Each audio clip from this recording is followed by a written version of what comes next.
오늘도 기도와 찬양과 말씀으로 은혜 받고 세임 얻는 복된 시간 되시기 바랍니다. 오늘 15절 말씀 보면 너희 믿음이 자랄수록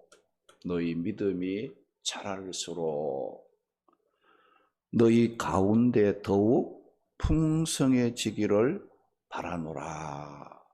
그 말씀에서요. 믿음이 자라 은혜가 점점 더 풍성해지는 그런 삶, 그런 자리로 나아가야 될 것을 말씀하고 있어요. 이 시간에는 우리 신앙생활은 현재에 안주하면서 만족하지 말고 소망 가운데 계속 성장, 전진해야 한다는 삶에 대해서 우리 함께 말씀을 나누고 기도하기를 원합니다. 우리가 믿음 생활하면서 또 주의 일을 하다 보게 되면 또 격려, 또 칭찬을 받는 좋은 일도 있지만은 때로는 악의적인 비평으로 가슴 아플 때도 있는 것을 볼 수 있습니다. 사도 바울은 다메섹 도상에서 부활하신 주님을 만나고 복음을 전하는 일에 최선을 다한 자였어요. 어느 정도로 최선을 다했나? 고린도후서 6장 3절에서 6절 말씀에 보면 바울은 하나님의 부르심을 받은 일꾼으로서 사람들로부터 비방이나 꺼리낌을 받지 않으려기 위해서 환난, 궁핍, 고난, 매맞음, 갇힘, 자지 못함, 먹지 못함을 참고 견뎌내었다. 그 말씀을 했어요. 그러나 고린도 교회 일부 교인들은 이런 바울이었지만은 이 바울을 어떻게 평가를 했다고 했습니까? 고린도전서 10장 10절 말씀 보게 되면 그들의 말이 바울의 편지는 무게가 있고 힘이 있는 것 같았는데 막상 이 사도 바울을 얼굴을 직접 대면했을 때는 몸도 약하고 말하는 것도 언을 시원치 않아서 나쁘게 바울을 비난했던 거예요. 바울의 경쟁자들이나 대적자들은 바울의 어떤 외모나 어눌한 말씨 등 이 바울의 일상적인 그런 그 면만 보고 공격의 대상으로 삼고 비판을 가했다는 겁니다. 사실 이 바울은 사람들 앞에 잘 보이려고 또 사람들 앞에 굴림을 이제 하려고 이제 한상적이고 기노한 그런 수단과 방법을 동원해서 자기가 사도라는 것을 증거하려고 하지 않았다는 거예요. 바울은 단지 하나님께 소망을 두고 하나님의 기뻐하시는 뜻을 이루어 드리겠다는 목적을 갖고 섬김과 겸손한 자세로 복음을 전했을 뿐인데 사람들로부터 바울은 몸이 약하다, 말이 시원치 않다는 비난을 받게 되었다는 겁니다. 본문 13절 14절 말씀에 바울이 고린도 성도들에게까지 가서 이 고린도 지역에까지 가서 복음을 전한 이유는 무엇 때문이라고 설명을 하고 있습니까?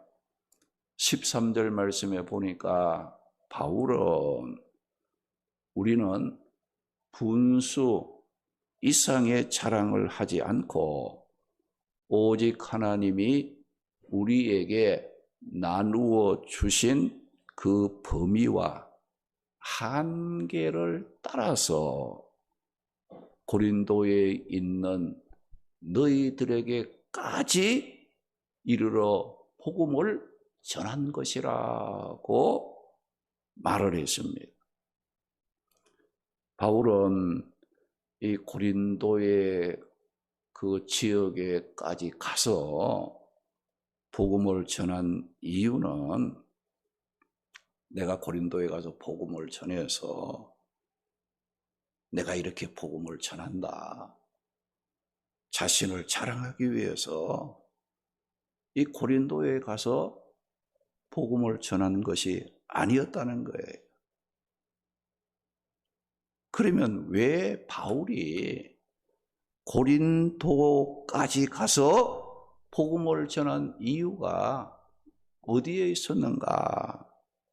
오늘 이 말씀 보니까 오직 하나님께서 우리에게 나누어 주신 그 범위의 한계를 따라 곧 너희에게까지 이른 것이라고 말씀을 하심으로써 바울은 당시 그 거짓 사도들 같이 자기를 자랑하기 위해 분수 이상의 월권 행위를 하며 복음을 전하는 것이 아니었다는 거예요.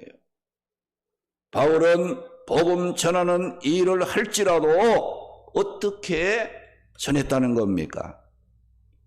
오직 하나님이 우리에게 나누어 주신 범위와 한계를 따라서 복음을 전하기 위해서 바울은 고린도까지 이르러 복음을 전했다는 말씀이에요. 바울이 고린도 지역까지 가서 복음을 전하는 것은 하나님께서 바울에게 이 고린도 지역을 복음을 전할 선교 지역으로 하나님이 허락해 주셨기 때문에 내가 고린도에 가서 복음을 전한 것이지 내 자랑이나 내 권위를 세우기 위해서 내 마음대로 고린도까지 가서 복음을 전한 것은 아니었다. 그 고백을 한 것입니다. 바울은 복음을 전하는 일이 하나님 기뻐하는 일이라고 생각해서 자기 마음대로 막 월권을 해서 복음을 전한 게 아니에요. 우리가 복음을 전하는 거 얼마나 하나님 기뻐하고 좋아하는 일입니까? 교회의 존재 목적이 거기 있고 구원받은 성도들의 삶의 목적이 여기에 있는데 그럴지라도 그 일을 위해서 자기 기분 따라 자기 목적 따라 자기 이익에 따라서 하지 않았다. 하나님께서 바울에게 선교의 영역으로 주신 그 목적에 따라 그 지역에 따라서 영역 그 권역 내에서 바울은 복음을 전하다 보니까 어떻게 고린도까지 가서 복음을 전하게 되었다는 거예요. 바울은 이 복음을 전하는 일까지라도 자기 생각에 따른 것이 아니고 철저하게 하나님의 뜻을 살피면서 소망에 따라 전진하는 그런 그 모습의 자세를 가지고 했다는 겁니다. 바울도 사역을 하다가 오해도 받고 어려움을 당하는 일이 있었습니다.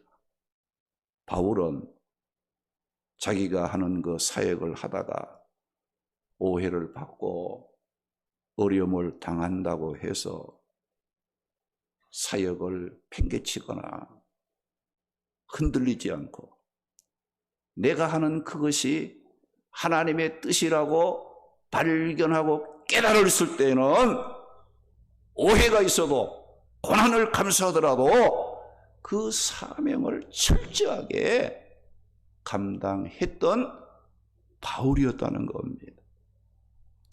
오늘 우리 성도들에게도 믿음으로 살면서 사역을 감당하려고 하면 오해도 따르고 엉뚱한 핍박을 받을 수도 있습니다. 그런데 그 일이 자신을 드러내어 자랑하기 위한 분수 이상의 월권 행위가 아니라 이것이 하나님의 뜻을 이루어 드리는 사명의 길이라면 오해가 있어도 핍박이 따라도 두려워하지 마시고 믿음으로 감당할 줄 아는 용기를 가져야 합니다. 그리고 본문 15절 16절 말씀에 보면 바울의 선교 사역의 대원칙을 밝혀주는 말씀이 있습니다. 15절 말씀 보니까 바울은 우리는 남의 수고를 가지고 분수 이상의 자랑을 하는 것이 아니라고 고백을 했어요. 16절에도 바울은 남의 규범으로 이루어 놓은 것으로 자랑하지 아니하고라고 말씀을 했습니다. 여기 보면 바울은 남의 수고를 가지고 자랑하려고 하지 않았어요. 남의 규범으로 이루어 놓은 것으로 자랑하려고 하지 않았다는 거예요. 바울은 자기 자신이 땀 흘려 수고하고 헌신하는 그런 그 모습으로 살려고 했고 믿음의 길을 걸어가려고 힘썼어요. 자기는 수고하지 않고 자기는 땀 흘리지 않고 남들이 수고해서 이루어 놓은 결실을 자기가 막 이루어 놓은 것처럼 자기의 공로인 것처럼 자랑하는 그 당시의 거짓 사도들과 같은 그런 모습으로 일하지 아니했다. 그런 것을 고백하고 있는 거예요. 당시의 거짓 사도들은 바울이 이 고린도에 와서 수고해서 복음을 전해서 교회를 세우고 이제 이루어 놓은 선교의 그 결실을 거짓 사도들은 어떻게 했어요? 바울이 수고해서 이루어 놓은 그 결과를 자기들이 이루어 놓은 것이냐 사람들을 유혹했다는 거예요. 우리가 이렇게 했다. 사실 바울이 수고해서 이루어 놓은 것인데 이 거짓 사도들은 손 하나 까딱 안 하고 자기들은 수고 안 해놓고 바울이 해놓은 것을 자기들이 한 것이냐 고린도 지역의 성도들에게 우리가 했다, 내가 했다 라고 그들을 유혹을 했던 거예요. 그러니까 그 유혹을 들은 적지 않는 믿는 자들이 동료가 되고 거기에 넘어갔다는 겁니다. 바울은 이렇게 남의 수고를 도용하거나 자신이 한 것 같이 자랑하는 거짓 사도들의 유혹에 넘어가는 자들을 보고 고린도 교회 성도들이 어떻게 되기를 바란다고 고백했습니까? 15절 말씀 보면 오직 너희 믿음이 자라 너희 규범을 따라 너희 가운데 더욱 풍성하여 지기를 바란다고 말을 했어요. 이 말은 무슨 뜻입니까? 고린도 교회 성도들의 믿음이 점점 더 자라고 은혜가 풍성하게 성장이 되어 자기들의 문제도 스스로 해결하고 극복할 수 있는 수준으로 이 신앙생활의 그 영역을 점점 더 넓혀가는, 다른 사람의 신앙생활하는 그 옆에 그냥 끼어가지고 따라가는 이런 신앙생활이 아니라 너희들 각자의 신앙이 성장하고 풍성해서 너희 안에 당면한 모든 문제들이 있으면 너희 스스로 믿음으로 그 문제들을 해결하고 하나님께 영광을 돌릴 수 있는 그런 은혜의 자리로 더욱더 풍성하게 나아가기를 나는 원하고 바란다. 그 바울이 교훈한 겁니다. 우리의 신앙생활이 소망을 따라 여러분들이 성장하지 않으면 어떻게 됩니까? 작은 일도 해결하지 못해 서로 다툼을 벌리는 육신에 속한 삶을 살아가게 될 겁니다. 고린도전서 3장 1절과 3절 말씀에 보면 바울이 고린도 교회 그 성도들이 그 교회 안에 분쟁이 일어나고 막 다툼이 일어나고 세상 사람들도 그 하지 않는 그런 그 일들이 교회 안에 일어나는 것을 보고 그들에게 뭐라고 했어요? 형제들아, 내가 신령한 자를 대함같이 너희에게 말할 수 없어서 육신에 속한 자 어린 아이들을 대함같이 하노라. 너희는 아직도 육신에 속한 자로다. 너희 가운데 시기가 있고 분쟁이 있으니 어찌 육신에 속하여 사람을 따라 행함이 아니냐라고 물었던 거예요. 성도들 가운데 신앙생활, 신앙이 성장하지 못한 자들에게는 함부로 말도 못해요. 또 힘든, 또 주의 일을 위해서 함께 또 이렇게 기도하고 또 힘써야 될 일이 있어도 믿음이 성장하지 못한 사람들에게 함께 합시다. 어렵고 힘든 문제가 있으니까 함께 기도합시다. 이런 부탁하기도 힘들어요. 왜 그렇습니까? 어렵고 힘든 일 함께 좀 집시다. 함께 좀 수고합시다. 이러면 믿음이 성장하지 못한 사람은 어때요? 시험 듭니다. 낙심하게 되는 거예요.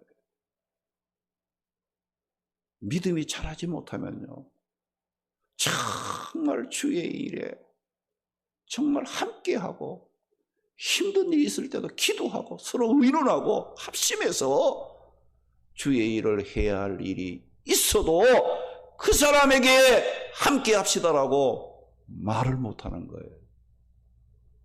왜 그렇습니까? 주의 일은 믿음으로 하는 거잖아요. 신앙생활은 믿음 생활이잖아요. 믿음으로 하는 거잖아요. 그런데 믿음이 없는 사람에게 믿음의 일을 하려고 하면 어떻게 됩니까? 시험 들잖아요. 낙심 들고 상처받는다 그러고 신앙이 흔들리는 그런 그 경향이 일어나기 때문에 신앙이 성장하지 못한 자들에게는 같이 교회 생활할지라도 하나님의 뜻을 함께 이루어갈 수가 없어요. 우리 구역장님들이 또 월요일부터 금요일까지 우리가 매일 우리 구역원들의 그 영상을 이게 보내는 역할을 하잖아요. 기도하면서 먼저 영상을 통해 자신의 은혜 받고 또 그 은혜 받은 그 심정으로 또 구역원들에도 그 영상을 이렇게 보내잖아요. 그래서 제가 오늘도 한 주간 구역장님들 더운데 수고하셨습니다. 또 감사의 문자도 띄우고, 그 마지막에 뭐라겠어요? 오늘 금요밤 기도회도 함께 했으면 좋겠습니다. 그거까지 넣었어. 덥고 바쁘고 또 가족과 함께 또 뭐 이렇게 시간을 보내야 될 그런 어려운 일이 있지만은 그래도 우리 구역장님들이 금요밤 기도회라도 앞장서서 와서 기도해야 구역원들도 좀 같이 이렇게 동참할 수 있는 힘을 얻지 않겠는가, 이런 심정을 갖고 저는 문자를 띄운 거예요. 그래서 우리가 이제 바쁜 일도 있고 또 뭐 저녁이니까 뭐 가족들과 함께 뭐 식사 문제도 있고 또 뭐 여러 가지 문제가 있을 일이 있을 거예요. 그럴지라도 지혜롭게 모든 것을 잘 감당하고 우리가 뭐 시간을 많이 1시간 이내 우리가 기도해 말씀 듣고 찬송하고 기도하는 이 시간에 우리가 함께 나와서 우리가 찬송하고 말씀 듣는. 그런데 저는 교인들의 그 신앙의 모습을 이렇게 보게 되면 뭐 신앙도 이렇게 질이 있어요. 질. 믿지만은 똑같은 믿음이 아니에요. 여러분 보세요. 일주일 내에 새벽 기도하고 주일 예배 드리고 여러분들도 소그룹 찬양 예배 드리고 수요 밤 예배나 또 금요밤 기도에 또 매일 영상을 통해서 또 말씀을 묵상하고 또 개인적으로 성경을 묵상하는 이런 사람들의 신앙의 질과 아무것도 안 하는 그렇게 하는 사람들의 믿음하고는 차이가 많습니다. 믿음의 차이가 엄청나게 있다는 거예요. 여러분들 모이고 기도하고 말씀 듣고 찬송하는 이런 것을 통해서 어떻게 됩니까? 내 믿음이 점점 더 자라게 되고 견고하게 되고 은혜가 풍성한 자리로 나아갈 수 있다는 걸 여러분들이 잊지 말아야 됩니다. 신앙생활은요, 뭐 한 번 예배드렸다고 해서 막 그냥 은혜가 충만하게 막 그냥 넘치는 게 아니에요. 예배드리고 말씀 듣고 기도하고 찬송하고 순종하고 사명 감당하고 이런 일을 꾸준히 함에 따라서 어떻게 됩니까? 내 신앙이 점점 은혜에 충만한 자리로 나가게 되고 성장하는 결과를 얻게 된다. 이런 것을 여러분들이 잊지 마시기 바랍니다. 우리가 주의 전에서 한 날이 다른 곳에서 첫날보다 낫다겠지 않습니까? 우리가 하나님 앞에 나와서 1시간 기도하는 것, 말씀 듣고 예배 드리는 것이 세상에서 1000시간을 보내는 것보다도 가치 있는 그런 그 귀한 시간인데 우리가 이런 자리를 늘 사모하고 우리가 모이기에 힘쓰고 하나님 기뻐하는 일에 동참하기를 힘쓰는 그 하나하나가 모여서 뭐가 되는 거예요? 내 믿음이 견고해지고 내 믿음이 풍성하고 은혜에 충만한 삶을 유지하며 살아갈 수 있는 힘이 된다는 사실을, 밑거름이 된다는 것을 우리는 잊지 말아야 한다는 거예요. 오늘 본문 15절 말씀에 우리가 남의 수고로 자랑할 것이 아니라 자신의 믿음을 자라게 함으로 자신의 믿음으로 사역하고 자신의 힘든 문제도 스스로 해결할 수 있도록 더욱 풍성한 은혜의 자리로 나아가도록 우리 각자의 믿음을 성장, 자라도록 해야 한다겠습니다. 여러분, 흐르는 물 속에 있는 돌에는 이끼가 끼지 않잖아요. 그런데 흐르지 않고 고여 있는 그런 물에는 어떻습니까? 냄새가 나고 썩습니다. 우리의 믿음도 성장하면 문제가 없지만은 성장 못하게 되면 온갖 시험거리에 근원이 된다는 것을 알아야 됩니다. 내 믿음이 자라지 못하면 어때요? 내가 자꾸 시험거리를 물고 들어오는 거예요. 근심거리를 자꾸 물고 들어오는 거예요. 얼마나 고통스러운지 몰라요. 그러므로 우리 성도들은 하나님께 소망을 두고 그 소망을 따라 전진하고 달려가는 믿음 생활을 꾸준히 하도록 힘써야 합니다. 우리 구원받은 성도들의 삶은 뒤를 돌아보는 삶이 아닙니다. 하나님께서 약속하신 소망을 붙잡고 달려가는 전진하는 삶이 우리 성도들의 삶입니다. 히브리서 10장 38절 39절에 보면 나의 의인은 믿음으로 말미암아 살리라. 뒤로 물러가면 기뻐하지 아니하리라. 우리는 뒤로 물러가 멸망할 자가 아니요 오직 영혼을 구원함에 이르는 믿음을 가진 자니라. 믿음을 가진 자는 뭐예요? 앞을 보고 달려가는 사람이에요. 믿음이 뭐예요? 앞에 있는 것을 바라보고 믿는 거 아니겠어요? 천국에 있는 걸 믿고 그걸 달려가는 거예요. 하나님께서 약속하신 그 말씀을 믿고 이루어질 걸 확신하고 어떻게? 지금 힘쓰고 있잖아요. 자꾸 달려가고 전진하고 힘쓰는 이것이 뭐예요? 믿음이라는 겁니다.